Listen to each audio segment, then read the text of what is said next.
இலங்கையின் கல்வித்துறைக்கு பாரிய சேவையாற்றிய கொழும்பு டிஎஸ் சேநாயக்க வித்தியாலயத்தின் முதலாவது அதிபரான RIT அல்விஸின் நலன் கருதி விசாரிப்பதற்காக ஜனாதிபதி இன்று அங்கு சென்றிருந்தார்.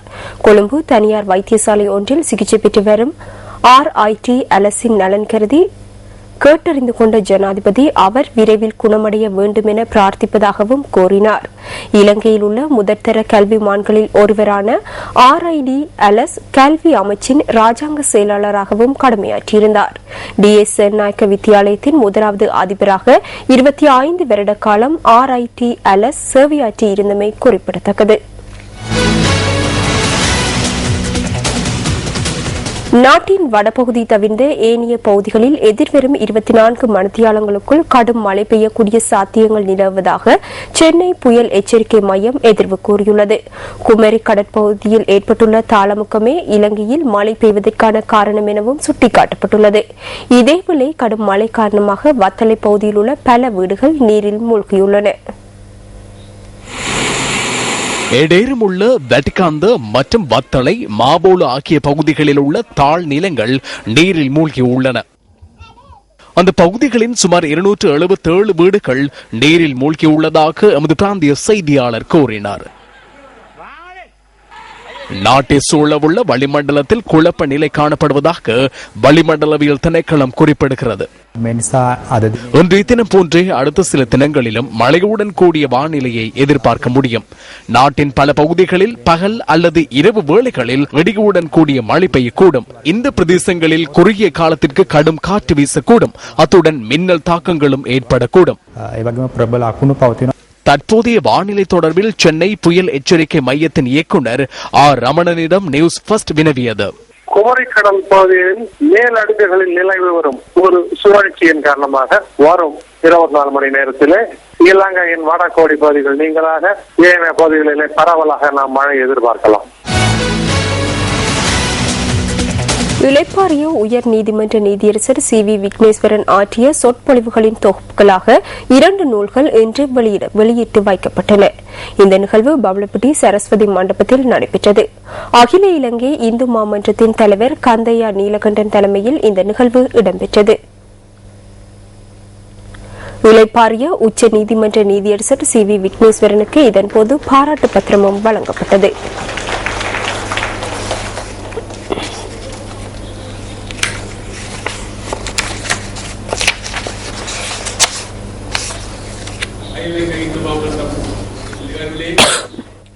முதுகெலும் பெற்ற போலீஸ் உத்தியோகத்தர்கள் தமது பிரதேசத்தில் இருந்து வெளியேற வேண்டும் என மேல்மாகாணத்தின் வடக்கு பிரதேசத்திற்கு பொறுப்பான பிரதி போலீஸ் மா அதிபர் வாஸ் குணவர்த்தன வலியுறுத்தியுள்ளார்.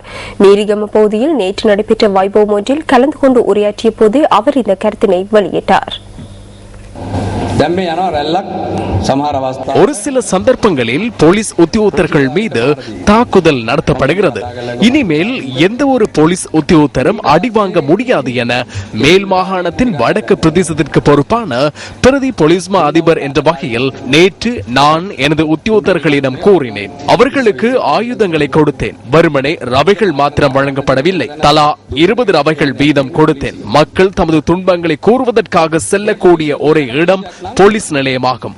அங்கு இருப்பவர்கள் அடிவாங்கும் போலீஸ் உத்தியோகத்தர்களாக இருந்தால் மக்களுக்கு கடவுளின் துணையே எஞ்சி இருக்கும். போலீசார் உரிய முறையில் செயற்பட வேண்டும். போலீசார் சட்டத்தை பாதுகாக்க வேண்டும். எவரேனும் ஒரு உத்தியோகத்தர் அடிவாங்கினால் சம்பந்தப்பட்ட போலீஸ் நிலைய பொறுப்பு அதிகாரி அல்லது உதவி போலீஸ் அத்தியட்சகர் எனது பிரிவில் இருந்து வெளியேற வேண்டும். அவர்களிடம் தற்போது ஆயுதம் உள்ளது.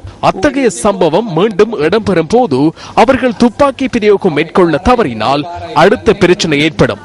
நான் ஒரு தடவை அல்லது 2 தடவைகள் மாத்திரமே கூறுவேன். அடுத்த தடவை எவருக்கும் எதனையும் கூறப்போவதில்லை. கப்பம் பெறுவோர், போதைப் பொருள் விற்போர், கொலையாளிகள் இந்த சமூகத்தில் இருந்து ஒழிக்கப்பட வேண்டியவர்களாவர். இல்லையேல் அவர்கள் நட்பெருஜர்களாக மாற வேண்டும். அந்த 2 ஒன்றை அவர்கள் தேர்ந்தெடுக்க வேண்டிய காலம் வந்துள்ளது. ஏனெனில் நான் அஞ்ச மாட்டேன். ஏனெனில் முதுகெலும்பு உள்ளது. முதுகெலும்பை நேர்த்தியாக வைத்துக் கொள்ள முடியாத எவரேனும் இருந்தால் அவர்கள் எனது மேல் மாகாணத்தின் வடக்கு பிரதேசத்திலிருந்து வெளியேற வேண்டும். மேரிகம போலீஸ் நிலைய பொறுப்பதிகாரி எரிக் பெரேராவின் சேவையை பாராட்டுவதற்காக இந்த வைபவம் ஏற்பாடு செய்யப்பட்டிருந்தது. ரிசானா நஃபிக்கின் சம்பவம் தொடர்பில் பல்வேறு கருத்துக்கள் வெளியிடப்பட்டுள்ளன.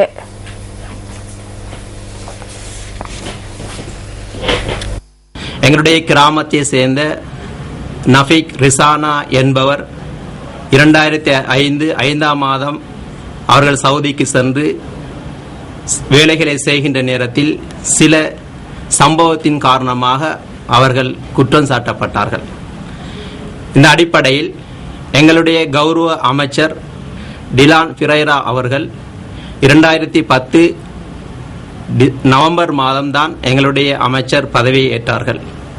இதன் காரணமாக முன்னாள் ரிசானா நஃபிக் என்பவருக்கு மரண தண்டனை தீர்க்கப்பட்டது. இந்த அடிப்படையில் இப்பொழுது எதிர்க்கட்சியினர்கள் ரிசானா நஃபிக்கின் குற்றச்சாட்டை எங்களுடைய கௌரவ அமைச்சர் அவர்கள் ஊடாக செய்யப்பட்டது என்று இவர்கள் எல்லாம் குற்றம் சுமத்துகின்றார்கள். இது எதிர்க்கட்சியின் அவருடைய சில அரசியல் லாபத்துக்காக வேண்டி செய்யக்கூடிய ஒரு செயல்முறை என்று நான் இந்த இடத்திலே கூறிக்கொள்கின்றேன். சில கஷ்டத்தை மத்தியில் தான் நாங்கள் வெளிநாட்டுக்கு அனுப்பினோம். எங்களோட அக்காவை அனுப்பினோம், வெளிநாட்டுக்கு அனுப்பினோம். கௌரவ ரிலான் பிரேரா சார் எங்கள் வீட்டை வந்து எனது குடும்பத்தையும் பார்த்து எங்களோட வீடு வாசல் இதெல்லாம் வீடு வாசலையெல்லாம் பார்த்து கொஞ்சம் மனவருத்தப்பட்டார். சார் இப்படி வந்து சார் வந்து கேட்டார், உங்களுக்கு என்ன உதவி செய்ய என்று கேட்டார் சார். அதுக்கு எங்களோட அம்மா சொன்னாங்க உதவி செய்கிற சார், இந்த ரோட்டு வேலையும் செஞ்சு இந்த பாலம் ஸ்கூல் இந்த பாலத்தையும் செஞ்சு நல்லபடியாக செஞ்சுதாங்க என்று சார் சொல்லிவிட போனாங்க. சார் சொன்னார், நான் மிச்சம் உதவி செஞ்சுறேன்.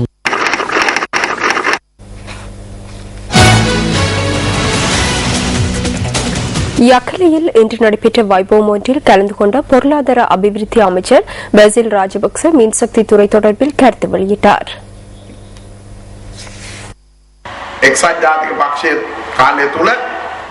ஐக்கிய தேசிய கட்சியின் ஆட்சியின் போது மின்சார விநியோகத்தை தனியார் மயப்படுத்த முயற்சித்தனர். அதேபோன்று உற்பத்தியும் தனியார் துறையிடம் கையளிக்கப்பட்டது. எனினும் ஜனாதிபதி ஆட்சிக்கு வந்ததும் அரசு துறையின் கீழ் குறைந்த செலவில் மின்சாரத்தை உற்பத்தி செய்வதற்கு நடவடிக்கை எடுத்தார். கேரவலப்பிட்டியா அனல் மின் உற்பத்தி நிலையம் துரிதமாக நிர்மாணிக்கப்பட்டது. அனைத்து சர்வதேச நிறுவனங்களும் நிதியை வழங்க முடியாது என தெரிவித்ததால் பொறுப்பு நிதியத்தின் வைப்பீடுகளிலிருந்து ஜனாதிபதி கடனை வழங்கி சேமிப்பு வங்கியின் பணத்தை பயன்படுத்தி திரைசேரியின் பங்குகளை பெற்று இதனை நிர்மாணித்ததால் இன்று அரசாங்கத்திடம் மிகப்பெரிய மின் உற்பத்தி நிலையம் ஒன்று உள்ளது. யக்கள பிரதேசத்தில் முன்னெடுக்கப்படும் வீடமைப்பு திட்டத்தின் 3வது கட்டத்தை ஆரம்பிப்பதற்காக இந்த வைபவம் ஏற்பாடு செய்யப்பட்டிருந்தது.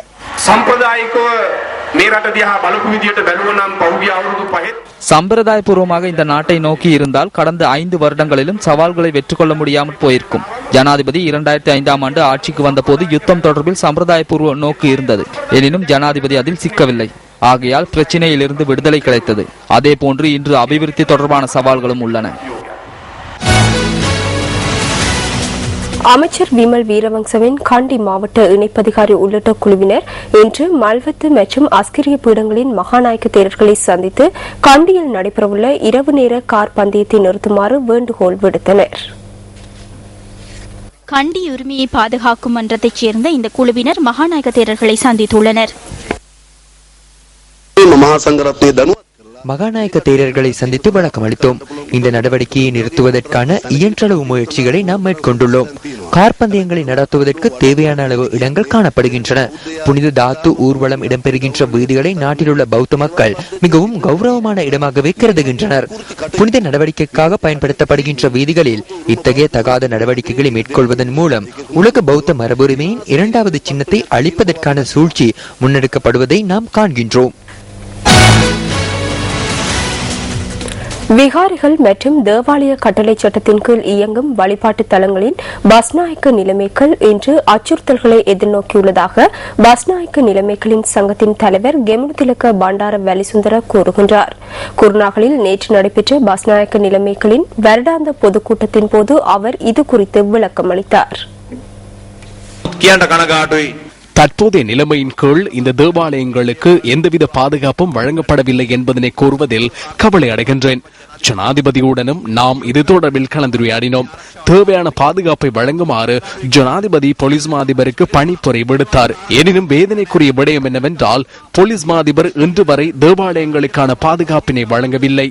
இன்று தேவாலயங்களின் காணிகளை பாதுகாப்பது மற்றும் கடமைகளை நிறைவேற்றும் போது பஸ்நாயக்க நிலைமைகள் மரண அச்சுறுத்தலை எதிர்நோக்கி உள்ளனர். தேவாலயங்களின் வழக்குகள் காரணமாக அவர்களின் குடும்பத்தார் வீதியில் இறங்கி செல்ல முடியாத நிலைமை ஏற்பட்டுள்ளது. எனினும் பஸ்நாயக்க நிலைமைகளுக்கு எந்த ஒரு பாதுகாப்பும் வழங்கப்படுவதில்லை. பஸ்நாயக்க நிலைமைகளில் யாருக்கேனும் உயிர் ஆபத்து, அவர்களது குடும்பத்தில் யாருக்கேனும் உயிர் ஆபத்து இல்லாவிட்டால், சொத்துக்களுக்கு சேதம் ஏற்பட்டால் இலங்கை போலீஸ் திணைக்களம் அதற்கான பொறுப்பை ஏற்க வேண்டும் என நான் கூறுகின்றேன். நாட்டிலுள்ள முக்கிய தேவாலயங்களின் பெரகராக்களுக்கு யானைகளை பெற்றுக் கொள்வதில் நிலவும் அசௌகரியம் தொடர்பில் இதன் போது கவனம் செலுத்தப்பட்டது. இன்னும் 5 வருடங்களில் தலதா மாளிகையின் பெரஹரவை தவிர்ந்த இலங்கையின் எந்த ஒரு விகாரையிலும் பெரஹரவை நடத்துவதற்கான சந்தர்ப்பம் கிடைக்காது என நான் அரசாங்கத்திடம் பொறுப்புடன் கூறுகின்றேன். ஏனெனில் யானைகள் இல்லை. இலங்கையில் விகாரைகள் தேவாலய கட்டளை சட்டத்தின் கீழ் எங்கும் 31 வழிபாட்டு தலங்கள் உள்ளன. அந்த ஒரு வழிபாட்டு தலத்துக்கு எனும் அண்மை காலத்தில் ஒரு யானை கூட வழங்கப்படவில்லை என்பதனை மனவருத்தத்துடன் கூறுகின்றேன். அண்மையில் யானைகள் வழங்கப்பட்டன. வழங்க வேண்டிய இடங்களுக்கு அவை வழங்கப்படவில்லை. நிகழ்வில் கலந்து கொண்ட அமைச்சர் ஜெயரத்ன ஹேரத் கருத்து வெளியிடுகையில் இந்த பிரச்சினைக்கு தீர்வு காண்பதற்கான அமைச்சரவை பத்திரம் ஒன்றை சமர்ப்பிப்பதற்கு நடவடிக்கை எடுப்பதாக கூறினார். பயங்கரவாதிகளை விட குண்டர்கள் தொடர்பிலேயே தற்போது நாட்டில் அச்சம் நிலவுவதாக ஜனசித பெரமுனவின் தலைவர் பத்ரமுல்லை சீலரத்ன தேரர் தெரிவிக்கின்றார். அல்பிட்டிய அனுருத்தகம பிரதேசத்தில் தாக்குதலுக்கு இலக்காகி உயிரிழந்ததாக கூறப்படும் இளைஞனின் பூத உடலுக்கு இன்று பிற்பகல் சீலரத்ன தேரர் இறுதி அஞ்சலி செலுத்தினார்.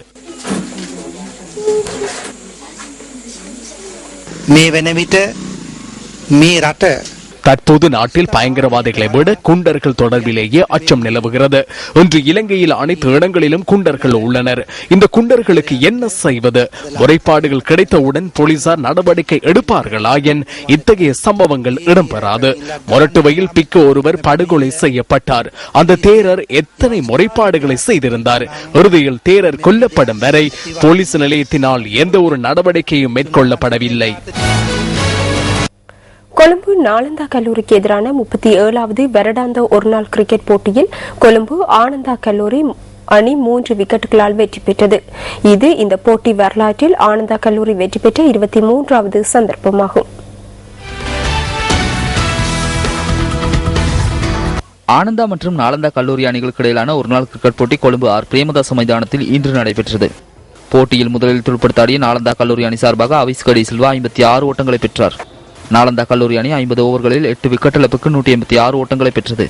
பந்துவீச்சில் ஷமு அஷான் மற்றும் வெனுக்கு அஷான் ஆகியோர் தலா 2 விக்கெட்டுகளை வீழ்த்தினர். பதில் தாடிய ஆனந்தா கல்லூரி அணி 44 ஓவர்களில் 7 விக்கெட் இழப்புக்கு வெற்றிலுக்கான 186 ஓட்டங்களை கடந்தது.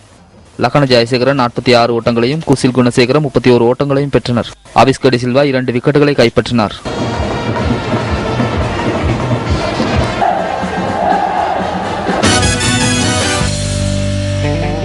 இத்துடன் இன்று எமது இரவு 8 மணி பிரதான செய்திகள் நிறைவடைகின்றன. எமது அடுத்த பிரதான செய்திகள் இரவு 10:45 இடம்பெறும்.